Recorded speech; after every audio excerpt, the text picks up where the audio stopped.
अस्सलाम वालेकुम to all. आज का जो हमारा टॉपिक है वो है रिसर्च डिज़ाइन।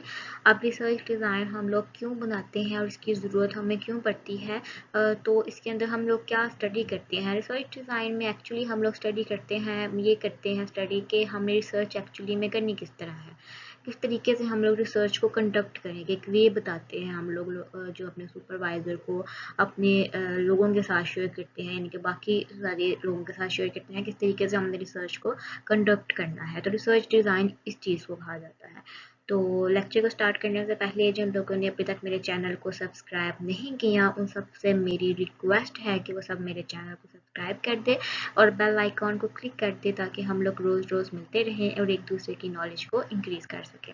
चलते हैं लेक्चर की तरफ। So, what is a research design? Research design is the roadmap that you decide to follow during your research journey to find answers to your research questions as validity, objectively, accurately and economically as possible. ठीक है। Research design हमारे पास एक road map होता है, एक plan होता है, एक स्ट्रक्चर होता है, यानी एक स्ट्रेटजी होती है जिसको हम लोग फॉलो करते हैं अपनी रिसर्च को कंप्लीट करने के लिए, कि मतलब हमने किस तरीके से अपने रिसर्च क्वेश्चंस के आंसर्स को फाइंड आउट करना है, किन किन वे से करना है इसके अंदर, और किस तरीके से हमें एनालिसिस डन करना है और अपने रिजल्ट्स को फाइंड करना है, एक आंसर फाइंड करना है। तो रिसर्च डिज़ाइन जो है वो हमारे पास जो है वो एक रोड मैप का काम कर रहा होता है रिसर्च में। तो सेकेंडली अगर हम रिसर्च डिज़ाइन बनाते हैं तो रिसर्च डिज़ाइन से क्या होता है कि हम हमारे जो रिजल्ट्स आने के चांसेस होते हैं वही होते हैं कि हमें एक्यूरेट रिजल्ट्स मिलेंगे, हमें वैलिड रिजल्ट्स मिल सकते हैं। उसके बाद कि इकोनॉमिकली भी वो हर चीज़ जो है वो हर पॉइंट को हम देखते हैं कि ये नहीं कि बस मुंह उठा के रिसर्च स्टार्ट कर दी जाए, बल्कि एक पूरा प्लान किया। जब भी कोई चीज़ हम लोग स्टार्ट करते हैं तो उसको प्रॉपर वे में प्लान करते हैं कि हमने इस पर इस तरह से काम करना है, चाहे वो बिजनेस हो, चाहे आप किसी सफ़र पर निकल रहे हैं या कुछ भी कर रहे हैं, तो हर चीज़ के लिए प्लानिंग होती है। इस तरह रिसर्च के लिए भी प्लानिंग होती है जिसको हम रिसर्च डिज़ाइन के थ्रू करते हैं, किस तरीके के हमने रिसर्च जो है वो करनी है और उसमें क्या क्या पॉइंट्स हम लोग देखेंगे। ठीक है।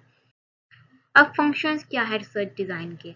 तो रिसर्च डिज़ाइन के दो बहुत ज़्यादा अहम मेन फंक्शंस हैं। पहले क्या है कि हम लोग आइडेंटिफाई कर रहे होते हैं कि हमने कौन से प्रोसीजर्स जो है वो इसके ऊपर अप्लाई करने हैं। ठीक है।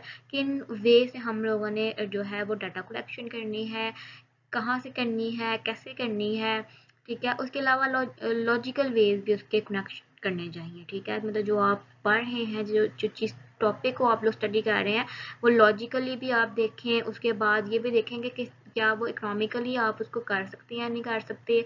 हर पॉइंट के हम लोग देख रहे होते हैं। तो पहले पॉइंट जो है इसका ये रिसर्च डिज़ाइन का भी होता है कि हम इसके अंदर आइडेंटिफिकेशन कर रहे होते हैं और डेवलपमेंट कर रहे होते हैं अपने रिसर्च प्रोसीजर्स की अकॉर्डिंग टू योर स्टडी। और सेकेंड वन ये होता है कि हम लोग इम्पोर्टेंस जो है कि अगर हम ये वाले प्रोसीजर जो है वो यूज़ करेंगे तो इससे क्या वैलिडिटी आएगी, क्या एक्यूरेसी आएगी आपकी रिसर्च स्टडी के अंदर। तो ये चीज़ को हम लोग इंश्योर कर रहे होते हैं। ठीक है। पहले हमने सोचना होता है कि क्या क्या चीज़ें हम अप्लाई करेंगे, फिर हम ये रिसर्च डिज़ाइन में ये सोचते हैं कि क्या ये अप्लाई करेंगे तो इससे हमारे जो क्वेश्चंस हैं क्या उसमें वैलिडिटी आएगी, क्या वो एक्यूरेट रिजल्ट देंगे। तो वो चीज़ हम लोग इंश्योर करते हैं। अब हम देखते हैं कि रिसर्च डिज़ाइन के अंदर हम किन किन पॉइंट्स को देख रहे होते हैं, किन किन पॉइंट को स्टडी कर रहे होते हैं। क्या चीज़ें हम लोग जो हमने कहा है कि हम अपनी आइडेंटिफिकेशन करते हैं और डेवलपमेंट करते हैं प्रोसीजर्स की, और उसके बाद उसको अप्लाई करने के बारे में सोचते हैं कि इसको अप्लाई करने के बाद हमें क्या रिजल्ट मिलेंगे। तो वो कौन कौन से पॉइंट्स आ जाते हैं। पहला आ जाता है हमारे पास कि आप देखते हैं कि आपकी स्टडी पॉपुलेशन क्या है, आपने किस पॉपुलेशन को स्टडी करना है। ठीक है। फिर आप देखते हैं अपनी अपनी पॉपुलेशन को अच्छी तरीके से आप लोग जो है आइडेंटिफाइड कर रहे होते हैं। ठीक है। कि क्या अगर मैंने फॉर एग्जांपल अगर यूनिवर्सिटी से डाटा कलेक्शन करनी है, ठीक है, मैं कह रही हूँ कि मैंने यूनिवर्सिटी के स्टूडेंट्स का बिहेवियर देखना है, एटीट्यूड देखना है टुवर्ड्स टीचर्स, तो आपने सिर्फ यूनिवर्सिटी के स्टूडेंट्स को करनी है तो किन किन यूनिवर्सिटी के स्टूडेंट्स को आप लेना चाहेंगे। ठीक है। किस एरिया में लेना चाहेंगे, आपने अच्छी तरीके से अपनी टारगेट पॉपुलेशन को आइडेंटिफाई करना है। फिर आपने ये देखना है कि क्या आप इस टारगेट पॉपुलेशन में से सैंपल ड्रॉ करेंगे या सारी की सारी पॉपुलेशन को ही स्टडी करना चाहेंगे। ठीक है। यानी कि जिस तरह सेंसस होता है, तो सेंसस में क्या करते हैं कि हम लोग हर जो है हर एक छोटी छोटी चीज़ के बारे में डाटा कलेक्शन करते हैं, हर पूरी की पूरी पॉपुलेशन को स्टडी कर रहे होते हैं, ठीक है, तो वो सेंसस होता है। लेकिन जब हम लोग रिसर्च करते हैं या कोई भी सर्वे करते हैं तो हम क्या करते हैं कि पॉपुलेशन में से हम लोग सैंपल ड्रा कर लेते हैं, क्योंकि हम अकेले जो है वो इतना बड़ी पॉपुलेशन को स्टडी नहीं कर सकते होते, सर्वे एक सेंसस कंडक्ट नहीं कर सकते होते। तो रिसर्च हमने इंडिविजुअली करनी होती है, मोस्टली लोग इंडिविजुअल ही करते हैं, ग्रुप में नहीं करते। तो वो सैंपल हमने सेलेक्ट करना है या फिर पूरी की पूरी पॉपुलेशन को हमने स्टडी करना है, वो चीज़ डिसाइड करते हैं। फिर हम देखते हैं कि अगर हमने सैंपल को सिलेक्ट करना है तो हमने किस तरीके से सेलेक्ट करना है, ठीक है। मतलब अगर हमने सियालकोट की ही या इस्लामाबाद की यूनिवर्सिटीज़ ली हैं तो हमारी टारगेट पॉपुलेशन ये है, तो उसमें से हमने कौन कौन सी यूनिवर्सिटी को एज अ सैंपल जो है सिलेक्ट करना है अपने डाटा कलेक्शन के लिए। फिर आपने डाटा कलेक्शन का मेथड क्या रखना है और वो क्यों रखना है, किस लिए रखना है, मतलब अगर आप क्वालिटेटिव रिसर्च करना चाह रहे हैं या क्वांटिटेटिव रिसर्च करना चाह रहे हैं, ये चीज़ डिसाइड करनी है। फिर आपने देखना है कि आपने उससे डाटा कलेक्शन किस तरीके से करनी है। फॉर एग्जांपल अगर आपने क्वेश्चनियर के थ्रू करनी है तो वो क्वेश्चनियर से आपको फिर समझ आना चाहिए कि आपने किस तरीके का क्वेश्चनियर ड्रा करना है इसके लिए, ठीक है। उसके किस तरीके का क्वेश्चन ये हो सकता है जिसके हमें रिस्पॉन्स मिल सकती है। अब इस तरह के क्वेश्चंस ना हों उसके अंदर जिससे आपको बाद में प्रॉब्लम्स फेस करनी पड़े। क्वेश्चंस हमेशा इस तरह के होने चाहिए जो इकोनॉमिकली हर बंदे को भी ठीक हो, उसके बाद सोसाइटी के रूल्स पर डिपेंड कर रहे हों, हर किसी भी एथिकल वैल्यूज़ को वो मतलब रिगेट ना कर रहे हों, हर पॉइंट्स पे वो ठीक होने चाहिए। अगर आप क्वेश्चनियर उसके बाद हम ना मोस्टली लोग क्या करते हैं, अब आजकल तो पहले तो हम करते थे कि भाई क्वेश्चनियर के प्रिंट निकलवा के हम लोग करते थे, लेकिन अब जो है वो ऑनलाइन ही हम लोग सर्वे करते हैं, ऑनलाइन ही क्वेश्चनियर फिल करवाते हैं।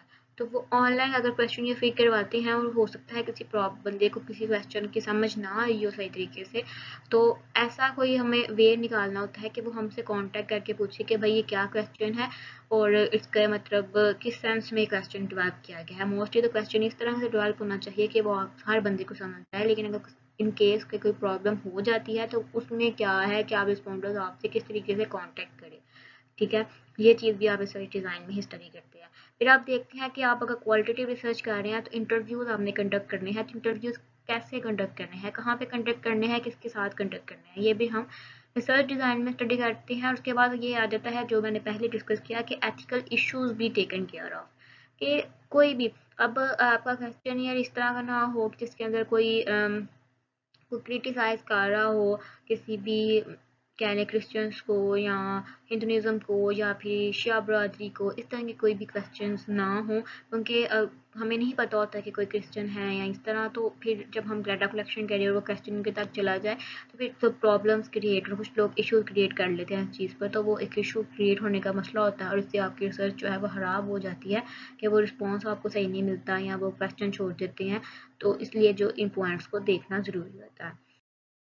होप सो कि आपको आज समझ आ गया होगा कि रिसर्च डिज़ाइन क्या होता है और इसको बनाना क्यों ज़रूरी होता है, कि और किस वजह से हम रिसर्च डिज़ाइन को बनाते हैं।